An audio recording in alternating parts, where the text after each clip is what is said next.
हाय मित्रों, Purvanchal career classes के इस ऑनलाइन प्लेटफॉर्म पे मैं यशवंत गौरव आप सभी का हार्दिक स्वागत करता हूं और एक नई पहल के साथ आप लोगों के सामने एक नए सब्जेक्ट के साथ उपस्थित हूं, जिस सब्जेक्ट का नाम है science DElEd first semester part 1 आपके सामने लेकर उपस्थित हैं। और पहला जो लेसन है आपका साइंस में वह है सजीव वस्तुएं। लेसन का क्या नाम है? सजीव वस्तुएं।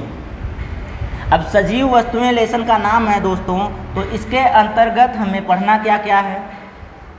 हमें इसके अंतर्गत प्राकृतिक एवं मानव निर्मित वस्तुएं पढ़ना है, सजीव और निर्जीव में अंतर पढ़ना है, जीव जंतु और पौधों में क्या अंतर व समानताएं होती हैं वह पढ़ना है, और साथ ही साथ वनस्पतियों और जंतु में वातावरणीय अनुकूलन पढ़ना है। तो इतनी चीज़ें हमें इसमें पढ़ना है।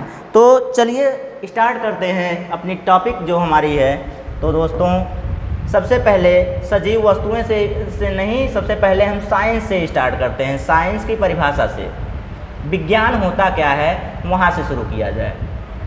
पहली परिभाषा क्या बताई जाए दोस्तों? तो पहली परिभाषा जो बताई जाए वह बताई जाए आपको विज्ञान। बहुत ज़्यादा नहीं बताएंगे, बस थोड़ा सा बताएंगे। तो विज्ञान की परिभाषा क्या है दोस्तों?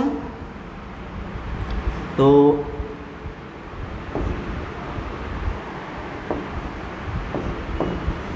किसी वस्तु के बारे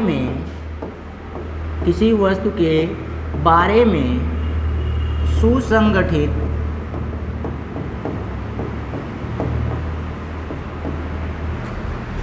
सुव्यवस्थित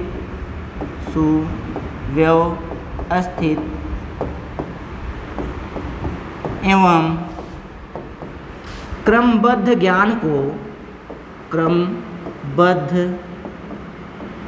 ज्ञान को ही विज्ञान कहते हैं। विज्ञान कहते हैं। दोस्तों जो विज्ञान है यह साइंस के साइंसिया शब्द से बना है। ये जो विज्ञान शब्द है दोस्तों, यह अंग्रेजी में साइंस,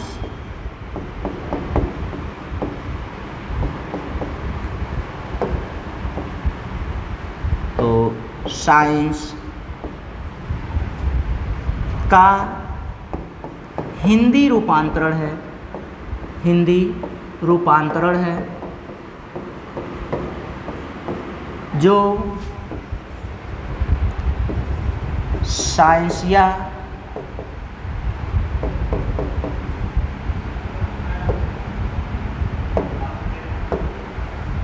किस शब्द से? साइंसिया। ये देखिए यहाँ पर साइंसिया आपको दो प्रकार से लिखा मिल सकता है। एक तो इस तरह से लिखा मिल सकता है और दूसरा SCIENTIA इस तरह से भी लिखा मिल सकता है। साइंसिया शब्द से बना हुआ है जिसका शाब्दिक अर्थ होता है टू नो। टू नो का मतलब क्या होता है? टू नो का मतलब होता है जानना। टू नो का मतलब क्या होता है? जानना। अर्थात किसी वस्तु के बारे में जानना ही विज्ञान कहलाता है। किसी वस्तु के बारे में जानना ही क्या कहलाता है? विज्ञान कहलाता है। तो देखिए विज्ञान की परिभाषा क्या है? किसी वस्तु के बारे में सुसंगठित, क्या है? सुसंगठित, सुव्यवस्थित, क्रमबद्ध ज्ञान को विज्ञान कहते हैं। विज्ञान जो साइंस का शब्द, अंग्रेजी शब्द का जो साइंस है उसी का हिंदी रूपांतरण है। और जो साइंस है वह किससे उत्पन्न हुआ है? साइंसिया शब्द से उत्पन्न हुआ है। और साइंसिया जो शब्द है वह किस भाषा का शब्द है? तो लैटिन भाषा का शब्द है। लैटिन भाषा के साइंसिया शब्द से उत्पन्न हुआ है, जिसका मतलब होता है टू नो अर्थात जानना। यानी कि किसी वस्तु के बारे में जानना ही या अध्ययन करना ही क्या होता है? साइंस होता है। तो दोस्तों साइंस का थोड़ा सा परिचय हमने आपको दे दिया। अब चलते हैं कि साइंस में जो हमारा चैप्टर है, क्या चैप्टर है, सजीव वस्तुएं, उस पर चलें। तो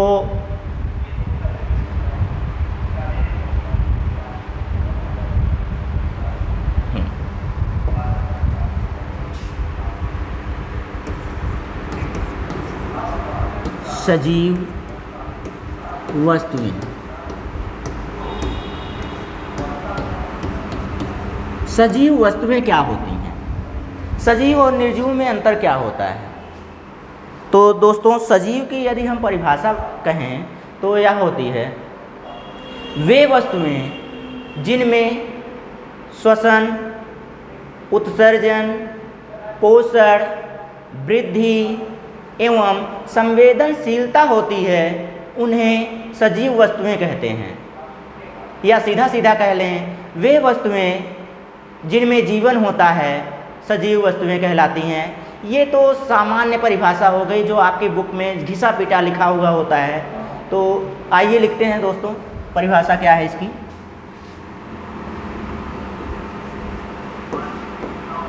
वे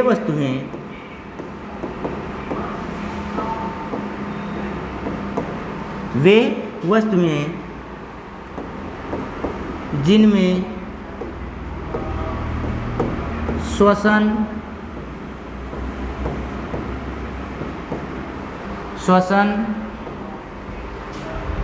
उत्सर्जन,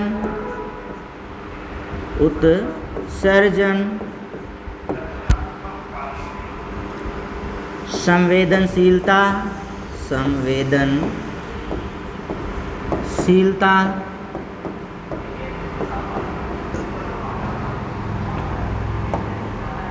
उत्सर्जन, संवेदनशीलता, वृद्धि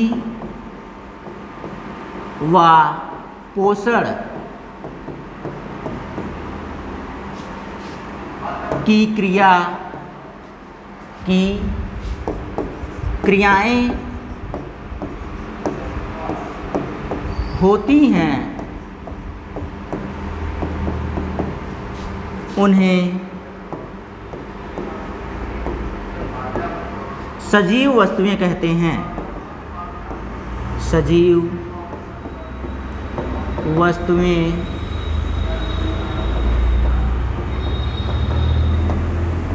कहते हैं। अब दोस्तों वस्तुओं में इंसान भी आते हैं, जीव जंतु भी आते हैं, ये भी एक प्रकार की वस्तुएं ही कहे जाते हैं, वस्तु के प्रकार ही कहे जाते हैं। तो जैसे इनमें देख लिया जाए तो जैसे क्या है दोस्तों,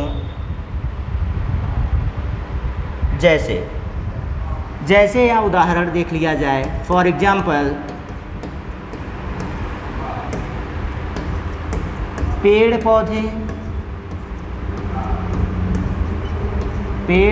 पौधे, जंतु, कीट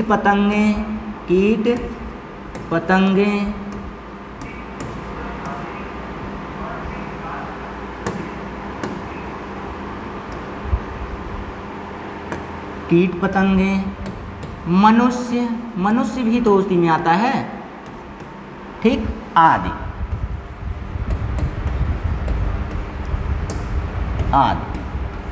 ये जो उदाहरण लिखे हैं हमने, ये जो परिभाषाएं लिखी हैं आपके सामने, ये किसकी हैं दोस्तों? तो सजीव वस्तुओं की हैं। और यही जो हमने इसमें लिखा हुआ है, यदि आपको कभी सजीवों के लक्षण पूछ ले, कि सजीवों के लक्षण क्या होते हैं, तो देखिए श्वसन, उत्सर्जन, संवेदनशीलता, वृद्धि, पोषण, ये जो क्रियाएं होती हैं यही बताती हैं कि यह वस्तुएं सजीव हैं या निर्जीव हैं। यदि यह क्रियाएं जिनमें नहीं होती हैं उन्हें क्या कहते हैं दोस्तों?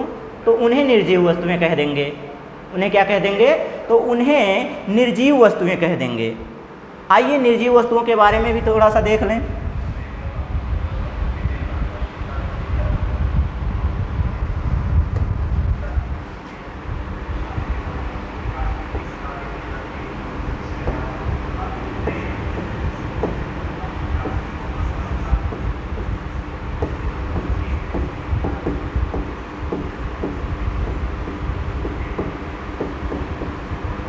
निर्जीव वस्तुएं। तो इसकी परिभाषा क्या बनेगी? वे वस्तुएं जिनमें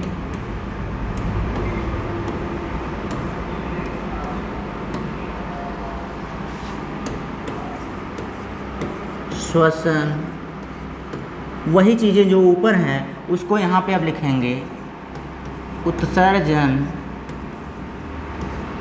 श्वसन, उत्सर्जन,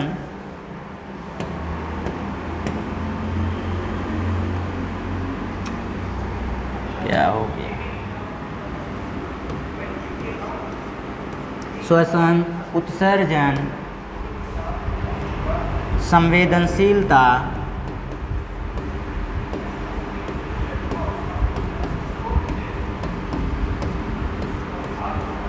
संवेदनशीलता, वृद्धि व पोषण की क्रियाएं, पोषण की क्रियाएं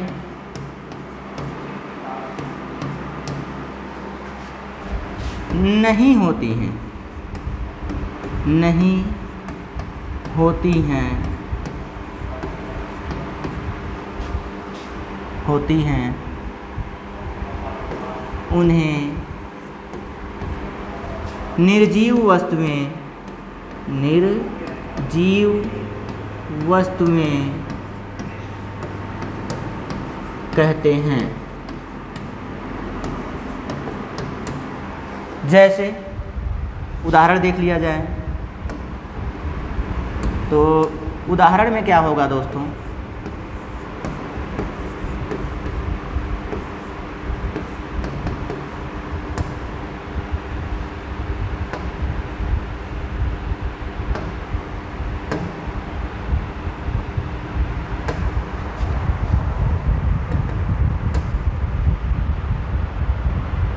उदाहरण क्या देख लिया जाए।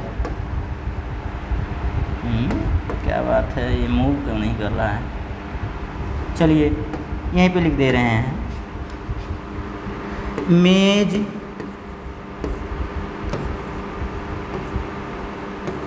सूखी लकड़ी, सूखी लकड़ी,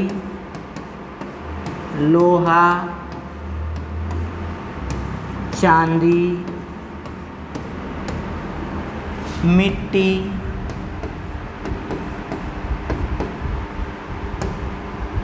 आदि। अब देखिए दोस्तों, उसमें मैंने ऐसी ऐसी चीज़ें लिखा कि जो वृद्धि भी करती हैं, श्वसन भी करती हैं, प्रचलन अंग भी पाए, कुछ में प्रचलन अंग भी पाए जाते हैं, पोषण की क्रियाएं सभी में होती हैं, संवेदनशीलता सभी में होती है। लेकिन जब निर्जीव की बात आई, ये जो निर्जीव की बात आ रही है, तो इसमें देखा हमने कि इसमें वह क्रियाएं नहीं हो रही हैं। मेज, बताइए मेज कभी चलता है? या मेज कभी भी आपने देखा है कि मेज भोजन करता है?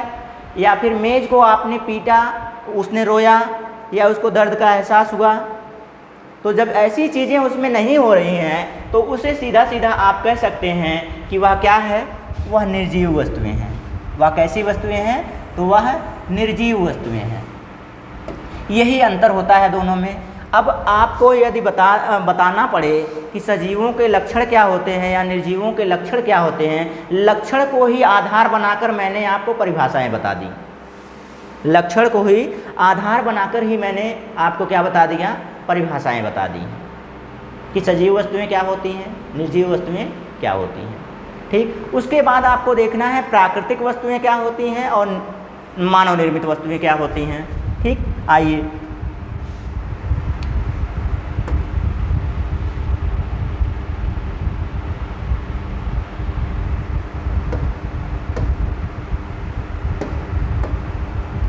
तो देख लिया जाए प्राकृतिक वस्तुएं।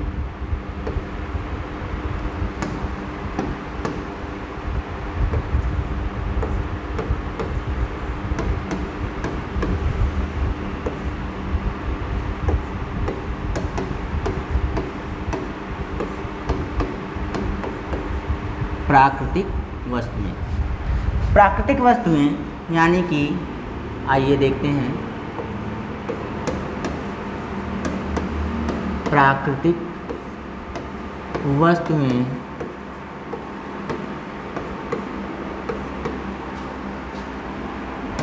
वे वस्तुएं होती हैं, प्राकृतिक वस्तुएं,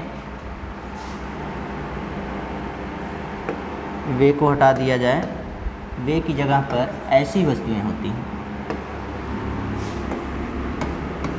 ऐसी वस्तुएं होती हैं, प्राकृतिक वस्तुएं ऐसी वस्तुएं होती हैं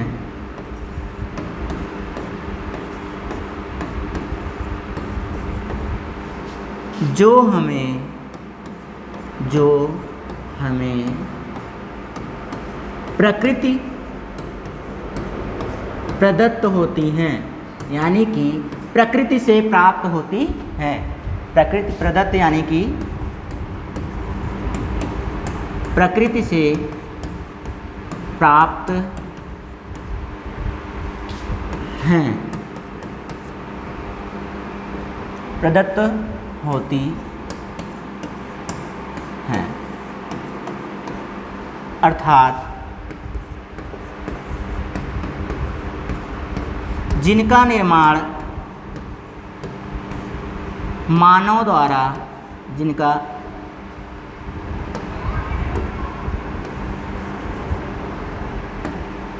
निर्माण मानव द्वारा नहीं किया गया हो,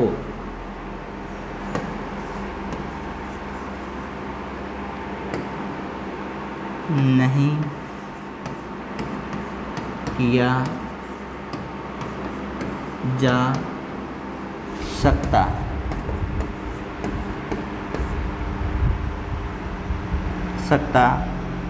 और इसी में आप लिखना चाहें थोड़ा सा तो लिख लीजिए।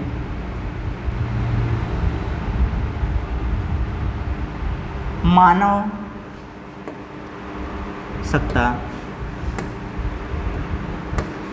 मानव ऐसी वस्तुओं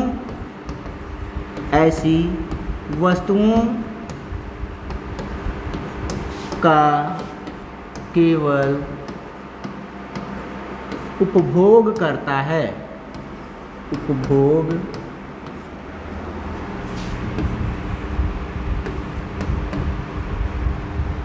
देखिए कर्ता में कौन सा कर्ता, संस्कृत का कर्ता आ रहा है। मानव क्या करता है, उपभोग करता है, मतलब प्रयोग करता है।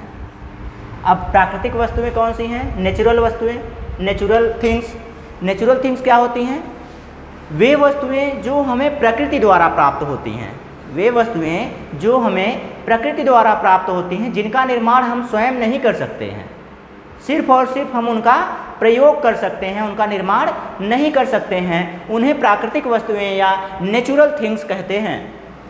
जैसे में देखा जाए उदाहरण,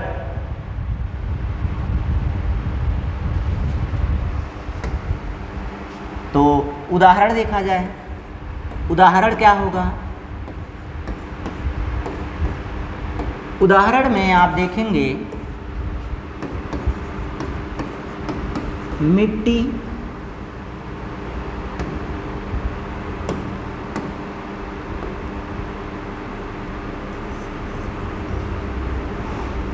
हाथ बहुत तेजी से भागता है, क्या है, मिट्टी, वायु, जल, पर्वत, पहाड़, समुद्र,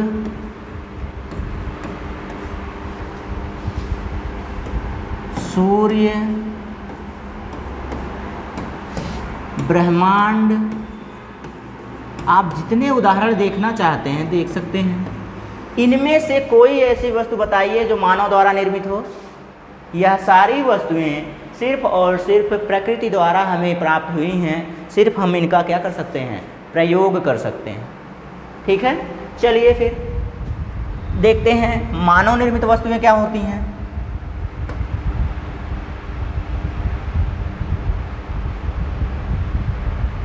मानव निर्मित वस्तुएं, या इसको हम कह सकते हैं कृत्रिम वस्तुएं।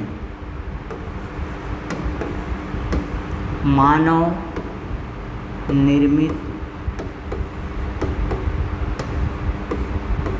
वस्तुएं, या इनको हम क्या कह सकते हैं, तो इनको हम कह सकते हैं कृत्रिम वस्तुएं। कृत्रिम वस्तुएं अंग्रेजी में लिखेंगे तो आर्टिफिशियल थिंग्स। क्या लिखेंगे? आर्टिफिशियल थिंग्स लिखेंगे। चलिए, ये हो गया आपका मानव निर्मित वस्तुएं हेडिंग। अब इसकी परिभाषा देखा जाए तो क्या होगा?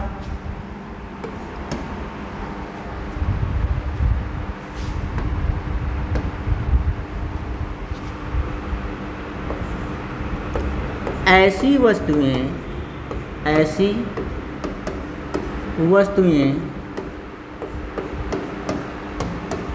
जिन्हें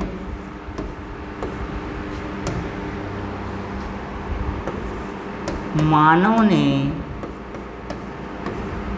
अपनी आवश्यकताओं की पूर्ति के लिए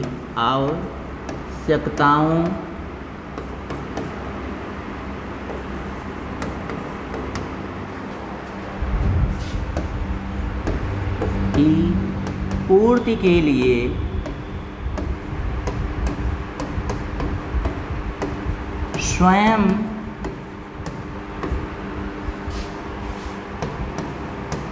निर्माण करता है।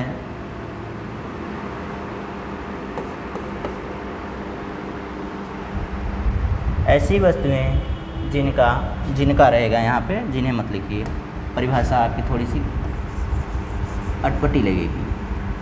चलिए, तो यहाँ पे लिख लीजिए जिनका मानव ने अपनी आवश्यकताओं की पूर्ति के लिए स्वयं निर्माण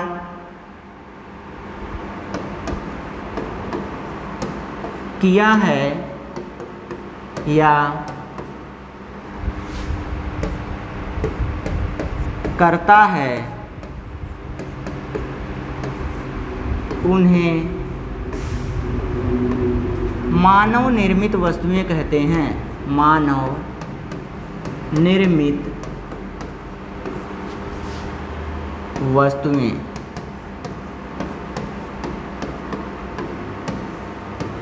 कहते हैं। या फिर छोटी परिभाषा लिखना चाहेंगे तो सीधे सीधे आप लिख लेंगे, वे वस्तुएं जो मानवों द्वारा निर्मित की जाती हैं मानव निर्मित वस्तुएं कहलाती हैं। वे वस्तुएं जो मानव द्वारा निर्मित होती हैं मानव निर्मित वस्तुएं कहलाती हैं, या कृत्रिम वस्तुएं कहलाती हैं, या फिर अंग्रेजी में भी लिखना चाहेंगे तो आर्टिफिशियल थिंग्स कहलाती हैं। आर्टिफिशियल थिंग्स कहलाती हैं। तो ये रहा आपका सजीव वस्तुएं, निर्जीव वस्तुएं और प्राकृतिक वस्तुएं, मानव निर्मित वस्तुएं। ठीक, अब इनका वर्गीकरण क्या है, इसमें अंतर क्या है, तो आइए देखते हैं अंतर क्या है। पहले इसकी परिभाषा देख लेते हैं। जो आपने लिखा हुआ है, पहले इसकी परिभाषा तो देख ली। परिभाषा हो गई, उदाहरण देख लिया जाए। उदाहरण क्या है?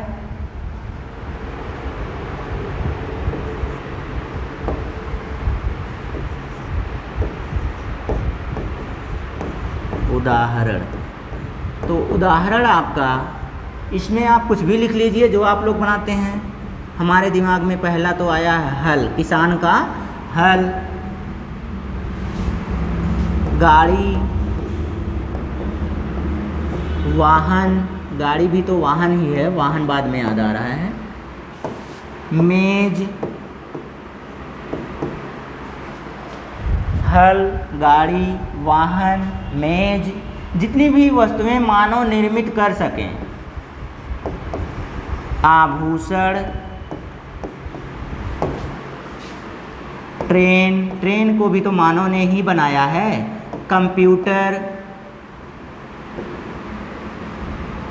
जितनी भी चीज़ें आप लिख सकें कि मानवों ने बनाया है, सोच सकें कि मानव ने बनाया है, वह सारी चीज़ें लिख लीजिए। वह आपके उदाहरण हो जाएंगे मानव निर्मित वस्तुओं के। चलिए फिर अब लिखा जाए सजीव और निर्जीव वस्तुओं में अंतर।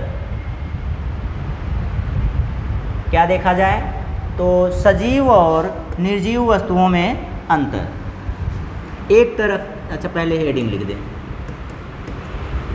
सजीव एवं निर्जीव वस्तुओं में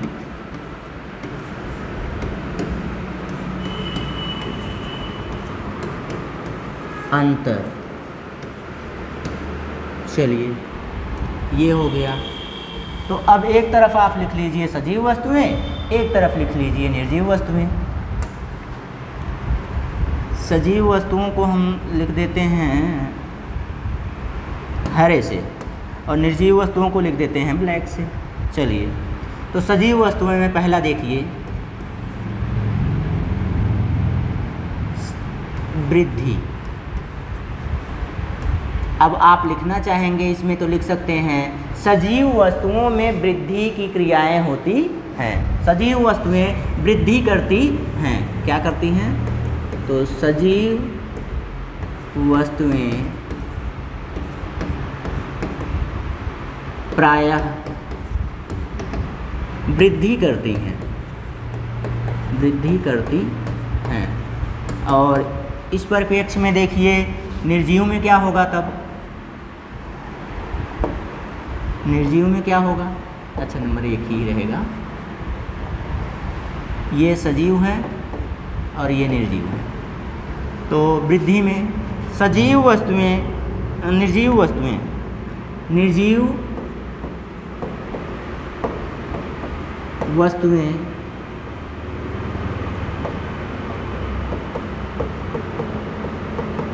वृद्धि नहीं करती हैं, वृद्धि नहीं करती हैं। इनका आकार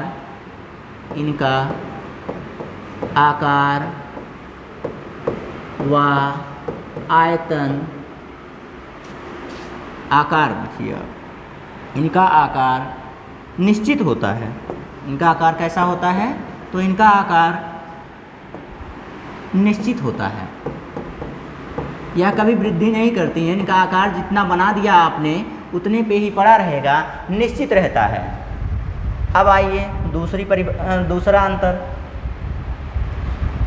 दूसरा अंतर आप देख लेंगे तो दूसरा अंतर हो जाएगा आपका सजीव में।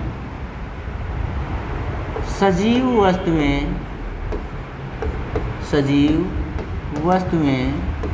श्वसन की क्रियाएं करती हैं, श्वसन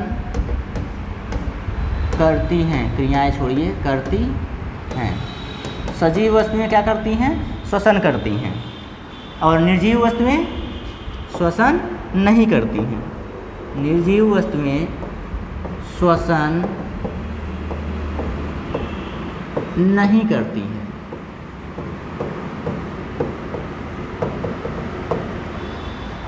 उसी तरह से अब आ जाएं इसमें तीसरे नंबर पर सजीव में। तो सजीव वस्तुएं उत्सर्जन करती हैं। सजीव वस्तुएं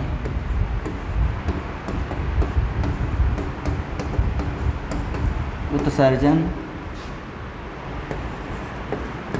करती हैं।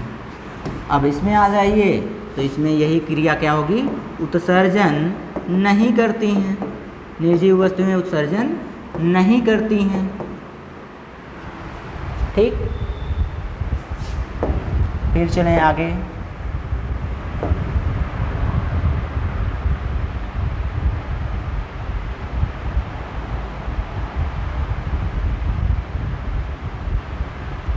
ये देखिए, अब आगे चलते हैं।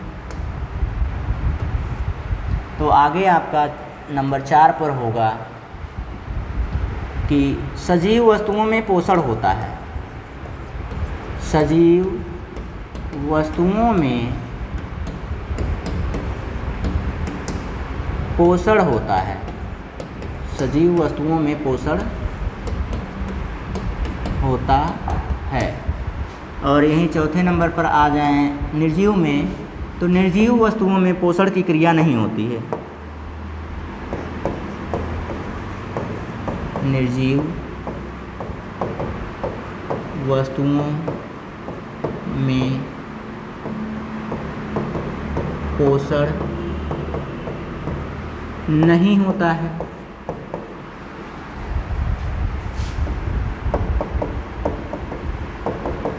ये हो गया। और अगले पे चलें, चलिए 5वीं पॉइंट बनाएं।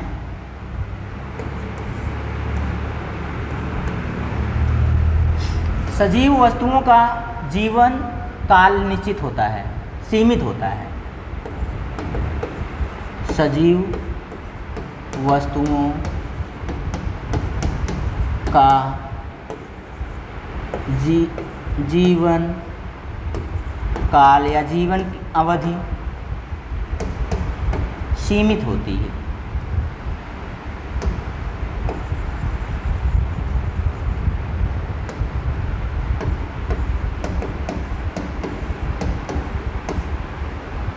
सजीव वस्तुओं का जीवन काल सीमित होता है। क्या होता है? सीमित होता है। निर्जीव में क्या होता है?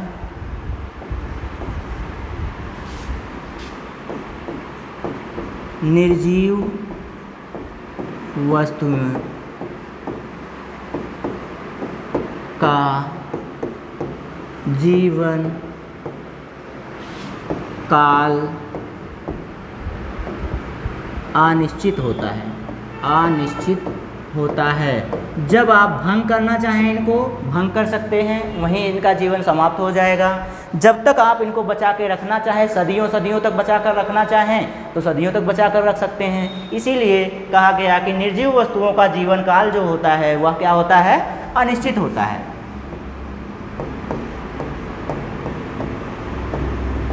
तो इस तरह से 5-5 पॉइंट आपके लिए बहुत हो गई। आप लिखना चाहेंगे तो बहुत सारी वस्तुएं हैं। अभी तो संवेदनशीलता बची हुई है, अभी प्रचलन अंग बचे हुए हैं, अभी जो क्रियाएं होती हैं, श्वसन की क्रियाओं में क्या क्रियाएं होती हैं, कार्बन डाइऑक्साइड ग्रहण करते हैं। तो जितना आप बनाकर लिखना चाहें आप तो बनाकर लिख सकते हैं, लेकिन इससे ज़्यादा हमें ज़रूरत नहीं है। तो क्यों हम इससे ज़्यादा परेशान करें आपको। चलिए आगे चलते हैं। फिर ये तो हो गया सजीवों और निर्जीवों में अंतर। अब देख लिया जाए पौधे और जंतुओं में अंतर। क्या देख लिया जाए? पौधों एवं जंतुओं में अंतर और समानता दोनों देखनी है।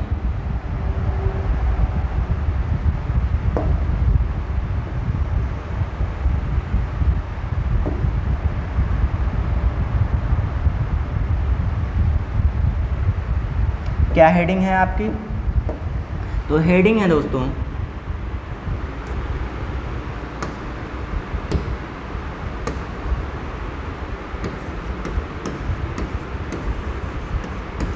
पौधों एवं जंतुओं में अंतर व समानताएं।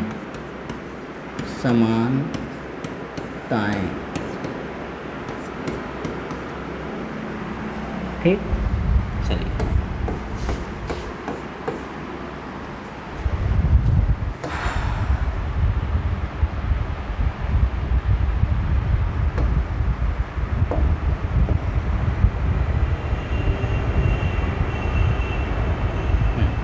पहली पॉइंट लिखा जाए। तो पहली पॉइंट आपकी होगी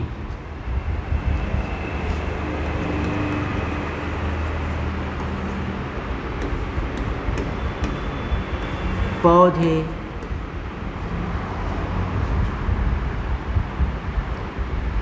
निरंतर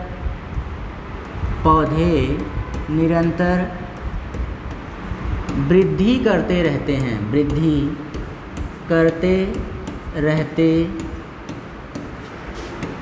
हैं, जबकि जंतु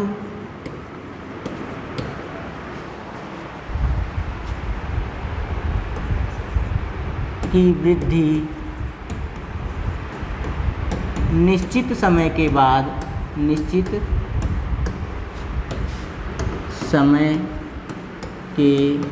बाद रुक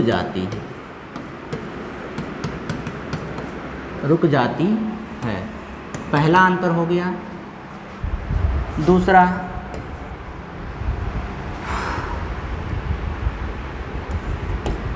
पौधों में प्रजनन अंग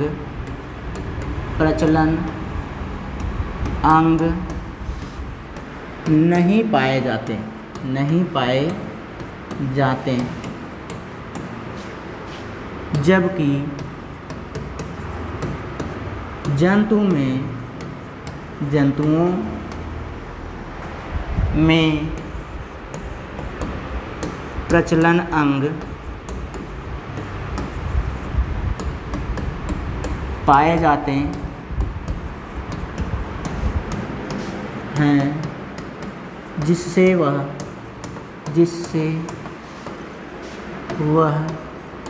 एक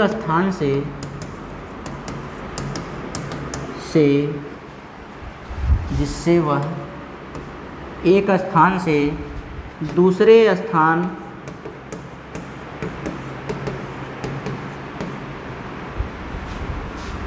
पर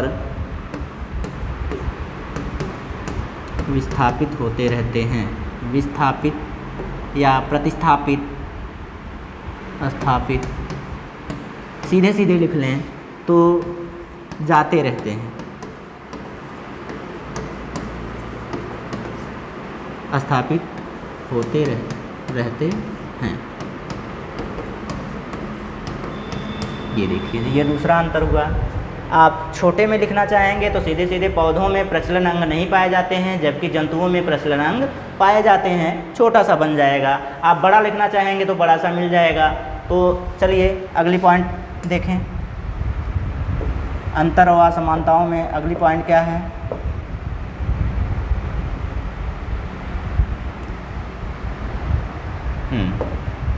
तो अगली पॉइंट तीसरी पॉइंट, पौधे अपना भोजन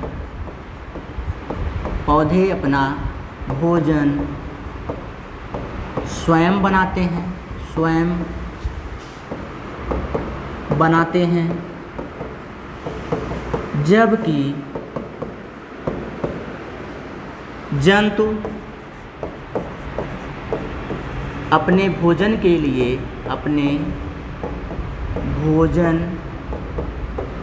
लिए दूसरों पर आश्रित होते हैं,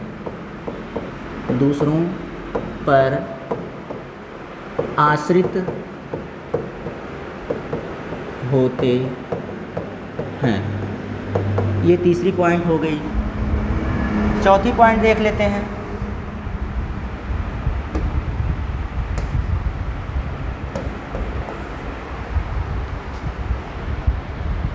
पौधे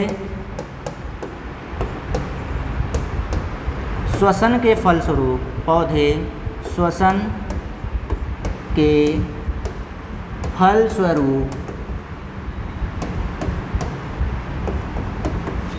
कार्बन डाइऑक्साइड यानी कि CO2 ग्रहण करते हैं और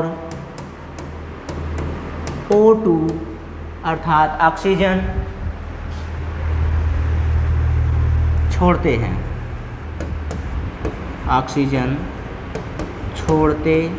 हैं, जबकि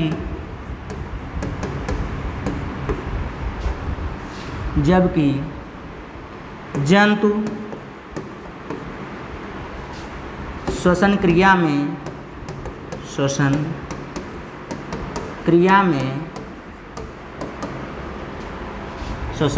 क्रिया में O2 ग्रहण करते हैं, यानी कि ऑक्सीजन ग्रहण करते हैं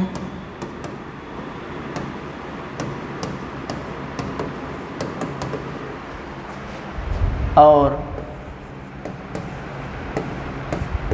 CO2 यानी कि कार्बन डाइऑक्साइड छोड़ते हैं। तो बताइए आप लोग कौन सी गैस ग्रहण करते हैं और कौन सी गैस छोड़ते हैं? क्या आप लोगों में से कोई ऐसा है जो कार्बन डाइऑक्साइड ग्रहण करता है और ऑक्सीजन छोड़ता है? अगर हो तो कमेंट ज़रूर कीजिएगा, और नहीं है तब भी कमेंट कीजिएगा कि नहीं करते हैं, नहीं तो हम यही मानेंगे कि आप कार्बन डाइऑक्साइड ग्रहण करते हैं। चलिए, तो ये 4 पॉइंट हो गई। कहिए तो और पॉइंट बता देते हैं। चलिए एक और पॉइंट बता देते हैं।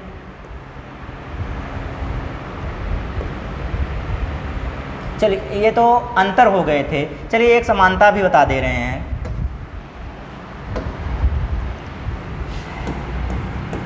समानता देख लीजिए क्या है। तो समानता पौधे और जंतु दोनों में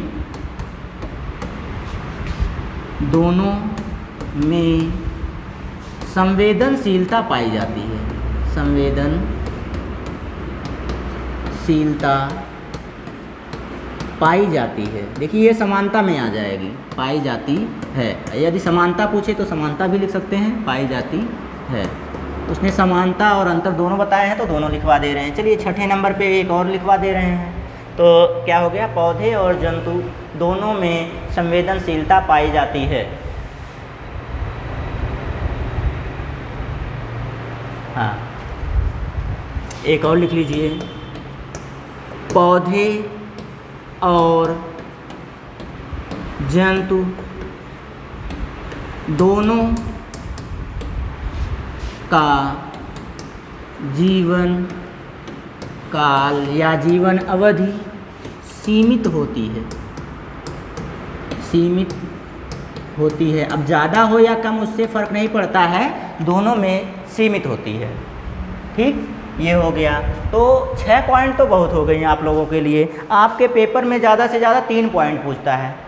आप पेपर में से 3 पॉइंट लिखेंगे, हमने 6 पॉइंट आपको लिखवा दिया है। तो जो आपको याद हो, जो आसान लगे, जो सरल लगे, जो आपको याद हो सके, वही आप लिखिएगा। तो चलिए, ये तो हो गया जंतुओं और पौधों में अंतर। तो ये आपका पहला चैप्टर यहाँ पे समाप्त हो गया। पहला चैप्टर आपका समाप्त हो गया। और पहले चैप्टर में कुछ खास था नहीं, बस थोड़ी सी सामान्य जानकारियाँ थी पौधे और जंतुओं के बारे में, प्राकृतिक वस्तुओं के बारे में, निर्जीव वस्तुओं के बारे में, मानव निर्मित वस्तुओं के बारे में। ठीक, तो आज के लिए बस इतना ही रहेगा। बाकी एक एक चैप्टर करके हम एक एक दिन में आपका जो विज्ञान का सिलेबस है उसको समाप्त कर देंगे और आपको अच्छे से समझ में भी आएगा। और आप पेपर में जब जाएंगे तो खुद ही देखेंगे कि कितना आसान सा पेपर आता है और कितना अच्छा हमने आपको पढ़ाया हुआ है। तो आज के लिए इजाज़त दीजिए, बस।